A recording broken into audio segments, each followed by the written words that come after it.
জানি আসবে আমার দিন, হবে সব কিছু রঙিন, খুশিতে নাচবে আসমান জমিন, আসবে দিন।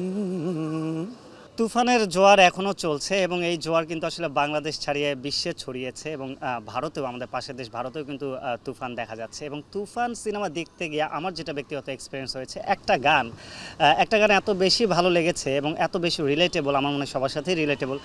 সেই গানটার জন্য অপেক্ষা করছিলাম যে কবে এই গানটা প্রকাশ পাবে সিনেমা দেখার পর থেকে, এবং সেই গানটি কিন্তু স্পটিফাই অলরেডি চলে এসেছে।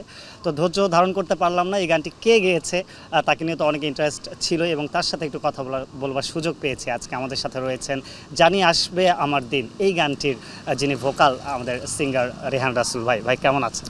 খুব ভালো আছি, খুবই ভালো আছি। ওয়েলকাম করছি আপনাকে মাই টিভির এই বিশেষ আয়োজনে এবং অসংখ্য ধন্যবাদ, আপনি ব্যস্ততার মাঝেও সময় বের করেছেন। না না, ব্যস্ততা ব্যস্ততা এটা সহই ব্যস্ততা। আমি আজকে আপনার কারণে ব্যস্ত আছি এখন। তো রেহান ভাই, তুফানে আসলে আপনি তো গান করছেন অনেক দিন থেকেই, বাট তুফানের এই গানে যুক্ত হবার ঘটনাটি যদি একটু বলেন। খুবই আচানক ঘটনা আসলে, আমি আমার নিজের একটা কাজেই ব্যস্ত ছিলাম, তো হঠাৎ করে জীবন ভাই, রবিউল ইসলাম জীবন, গানের যে লিরিসিস্ট, হঠাৎ করে আমাকে কল দিলেন। কল দেওয়ার পরে খুব কুইক বললেন যে এখনই আপনি পারলে নিকেতনে চলে আসেন, স্টুডিও 58-এ। আমি তো বুঝতে পারছি না, এরকম তাড়াহুড়া করে ডাকেন না উনি কখনো। তো বললেন যে যে আপনাকে এভাবে ডাকতেছি, অবশ্যই বড় কাজ আছে, এই জন্যই ডাকছি। তো বড় কাজ, বড় তো আসলে মহাশূন্যও বড়, সমুদ্রও বড়, হ্যাঁ, আমার ছোটো ভাইয়ের চেয়ে আমিও বড়। তো জীবন ভাই যখন বলছেন বড়, তখন আমি বুঝলাম ব্যাপারটা আসলে কত বড়।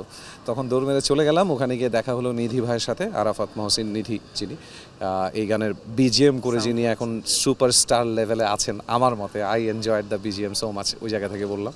তো ওনার সাথে দেখা হলো, এই দুজন মিলে আমাকে গানের প্রেক্ষাপট বোঝালেন।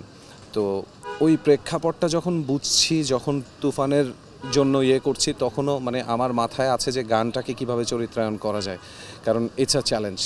শাকিব খান গাইছে, কণ্ঠ মিলাচ্ছে তার লিপে, তো এটা আসলে আমি সামান্য একজন, কিভাবে ওই পর্যন্ত যাওয়া যায়।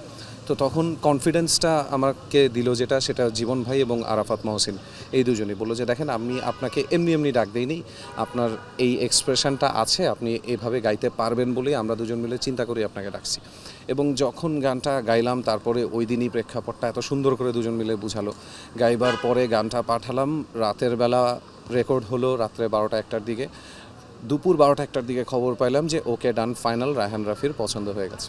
আর রায়হান রাফির পছন্দ হয়ে গেছে ওই জিনিস প্রকৃতি ছাড়া আর কেউ বদলাইতে পারবে না। এটা মনে হয় রাফি ভাইকে যারা চেনে তারা অলরেডি বুঝে গেছে যে তার পছন্দ হয়েছে এটা বদলানো যাবে না, আর তার পছন্দ হয়নি এটা দেয়া যাবে না। এই সিস্টেমটা সুন্দর, তো উনি এই সিস্টেমে কাজ করে। তো ফ্রম দেন অন গানটা ঠাস করে ক্রিয়েট হয়। এবং হলে যখন দেখেছি, স্পেশাল স্ক্রিনিংয়ে ছিলাম, তো হলে যখন দেখেছি তখন বুঝেছি যে yep, it's a beautiful song more than anything. With Shakib Khan's performance, it's delightful, fantastic. That's the story. যখন শুনলেন যে তুফানের মতো একটা লার্জ স্কেলের একটা সিনেমায় এবং শাকিব খান, আমাদের সুপারস্টার আমরা বলি ঢাকাই চলচ্চিত্রে, তিনি লিপ মিলাবেন, আসলে অনুভূতিটা কেমন ছিল আপনার? ওইটাই বলছিলাম যে ব্যাপারটা, অনুভূতিটা একটা মিশ্র অনুভূতি। একটা হচ্ছে নিজের প্রতি, নিজের যে আমি যে গান করি, আমি যে ছোটোবেলা থেকে গান করছি, সেটার একটা পদক্ষেপ টের পেলাম যে না, আমাদের বাংলাদেশে যাকে মেগাস্টার বা কিং খান বলা হয়, যাকে নায়কদের জায়গা থেকে সর্বোচ্চ না ধরে উপায় নেই, বিজনেসের দিক থেকে বলি, পপুলারিটির দিক থেকে বলি, সব দিক থেকেই যিনি অন দ্য টপ আছেন, এই মানুষটার সাথে কোনো না কোনোভাবে যুক্ত হতে পারাটা আমার কাছে অনেক বড় একটা achievement. I am so grateful to Rayhan Rafi, Robiul Islam Jivon and Arafat Mohsin Nidhi যে they made it possible. কারণ আমি যেভাবে স্ট্রাগলটাকে দেখেছি মুভিতে, সেভাবে এই জায়গাটা আসলে শুধুমাত্র কি বলবো, প্রতিভার ব্যাপার নয়, আর অনেক কিছু যুক্ত আছে। ওই জায়গাগুলোকে যারা একটু সহজ করে দেন, তাদের প্রতি সারা জীবনের জন্য কৃতজ্ঞ হয়ে যাওয়া ছাড়া আমার আর কোনো উপায় থাকে না। এবং যেটা বলছিলেন স্পেশাল স্ক্রিনিংয়ে, সেখানে আমিও ছিলাম, আপনার সাথে কথা হয়েছিল সেদিন শাকিব খানের সাথে কোনো কথা বলবার সুযোগ হয়েছিল কিনা? না, সুযোগ হওয়া তো দূরের কথা, আমি আসলে ওভাবে সাহসী পাইনি যে আমি তার সাথে গিয়ে কথা বলবো বা তার কি বলবো, একটা একটা মেগাস্টার তো একটা মেগাস্টারই, হ্যাঁ। তো আমার ব্যাপারটা হচ্ছে আমি একটু ভিন্ন, যে আমি সব সময় নিজেকে একটু লুকিয়ে রাখতে পছন্দ করি, আবার সামনে আসতেও পছন্দ করি। তো এই জায়গাটা থেকে আমি তখন বুঝতে পারছিলাম যে ওই সময়টাতে সাংবাদিক থেকে শুরু করে শাকিব ভাই নিজে, রায়হান রাফি সহ ওনারা যেই পরিবেশের মধ্যে ছিলেন, ফার্স্ট স্ক্রিনিং হচ্ছে, ওই জায়গাটাতে শাকিব ভাইয়ের ওই ফ্যানটা হিসেবে আমি তাকে বিরক্ত করতে যাব না যে ভাই আপনার সাথে আমি একটা সেলফি তুলতে চাই, এই বিব্রতটা আমি তাকে করতে চাইনি এবং অত ভিড়ের মধ্যে বিব্রত হতেও চাইনি। চঞ্চল ভাইয়ের সাথে দেখা হয়েছে, ওনাই আমাকে কিছুটা চেনেন আগে থেকে, বাজে স্বভাব গানটা ওনার খুব প্রিয়, এই জায়গা থেকে চেনেন। তো ওনার সাথে কথা হয়েছে, পেছনে বসে বসে আমি শাকিব খান আর আরিফিন শুভকে একসাথে মুভি দেখতে দেখেছি। এর এর চেয়ে বেশি কী চাইবো, কথা বলা তো অনেক পরের ব্যাপার। তারপরও আর্টিস্টদের থেকে যারা কাস্ট ছিল তুফানে, যে কোনো রেসপন্স পেয়েছেন কিনা গানটা পরে? কারণ গানটা কিন্তু রিলিজ করা হয়নি তখনও, যেমন লাগে উড়াধুরা বা দুষ্টু কোকিল আগেই শুনেছে মানুষ, বাট এই গানটা কিন্তু একটা চমক ছিল। সেই জায়গা থেকে কেমন রেসপন্স পেয়েছেন এই টিমের থেকে? টিমের থেকে অসাধারণ রেসপন্স পেয়েছি, মানে যার থেকে সবচেয়ে বেশি রেসপন্সটা পাওয়া দরকার ছিল রাফি ভাই, তার কাছ থেকে আমি রেসপন্সটা পেয়েছি। কারণ হচ্ছে যে সুড়ঙ্গতে আমি একটা গান গেয়েছিলাম রাফি ভাইয়ের জন্যই, সেটা ছিল the sad version of the song, গান ছুঁয়ে বলোর স্যাড ভার্জনটা ছিল। আর এখানে আমি যে গানটা গেয়েছি জানি আসবে আমার দিন, এটারই একটা স্যাড ভার্জন আছে উইথ দ্য সেম লিরিক্স। তো ওই জায়গাটা রাফি ভাইয়ের আমার উপরে বিশ্বাস ছিল যে রেহান এটা করতে পারবে। উনি আমাকে ওই স্যাড ভার্জনটার ভয়েস যখন দিতে গিয়েছিলাম আরেকদিন নিধি ভাইয়ের ওখানে, তো তখন রাফি ভাই বলেছিল আমাকে যে সুরঙ্গের ওই গানটা শোনার সময় আপনার কণ্ঠ শুনে হলে সবাই কাঁদছে, আমার চোখে পানি আসছে। তো that was the boost up. তো তখন মানে ফিলিংসটা ওখান থেকেই আসে। তো রেসপন্সটা এই জায়গা থেকে রাফি ভাইয়ের কাছ থেকে পেয়েছি, and I am so grateful to কনা আপু। উনি আমাকে কল করেছিলেন রাফি ভাইয়ের কাছ থেকে আমার কন্ট্যাক্টটা নিয়ে, জাস্ট টু সে যে রেহান তোমার গানটা খুব সুন্দর হয়েছে। That was such an inspiration.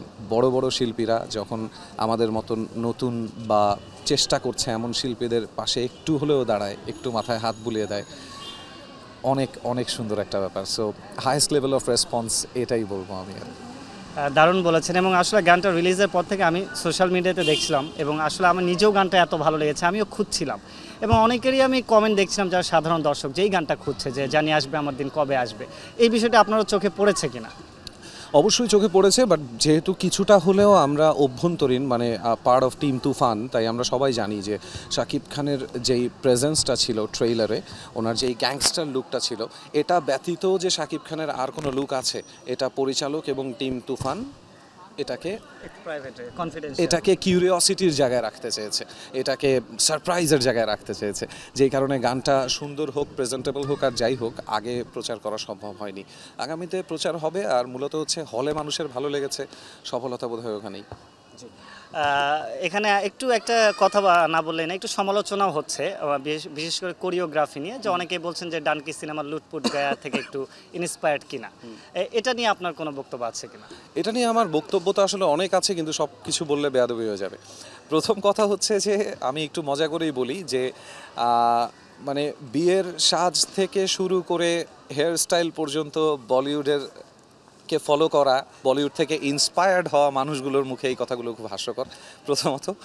আর দ্বিতীয়ত যেটা বলতে চাচ্ছিলাম সেটা হচ্ছে যে হ্যাঁ, অফকোর্স ইন্সপায়ার্ড, আমরা ভালো জিনিস থেকে ইন্সপায়ার্ড হই, আমরা ভার্জন দেখি, সব সময় এক একটা জিনিসের এক একটা নতুন ধাপ চলে, তখন ওই জিনিসগুলোই উঠে আসে। আজকে যদি আমি আপনাকে বলি যে মাই টিভির এই লোগোটা মাইকের এখানে লাগিয়েছেন, এটা আপনি বিবিসি নকল করেছেন, তাহলে তো হবে না। এখন ব্যাপারটা এরকম চলছে, মাইক্রোফোনের সাথে লোগোটা এভাবেই থাকে। তো সেটাকে আমরা নতুনত্ব আনার চেষ্টা করি, আমরা যখন ভালো কিছু সুন্দর লাগে তখন সেটাকে একটু আপন করার চেষ্টা করি, অবশ্যই কেন করব না। এবং এটাই হয়ে আসছে, এবং এটাকে আমি কোনোভাবেই নকল বা ওই ধরনের কিছু বলতে পারবো না। Yes, we were influenced, inspired, and we wanted to create something beautiful like লুটপুট গায়া। তাতে কার কী প্রবলেম হচ্ছে বুঝতে পারছি। একদম শেষের দিকে আমরা আপনার কাছে অবশ্যই গানটা 2 লাইন শুনবো, তবে তার আগে একটু ক্যামেরায় মাই টিভি দর্শকদের জন্য যদি কিছু বলেন।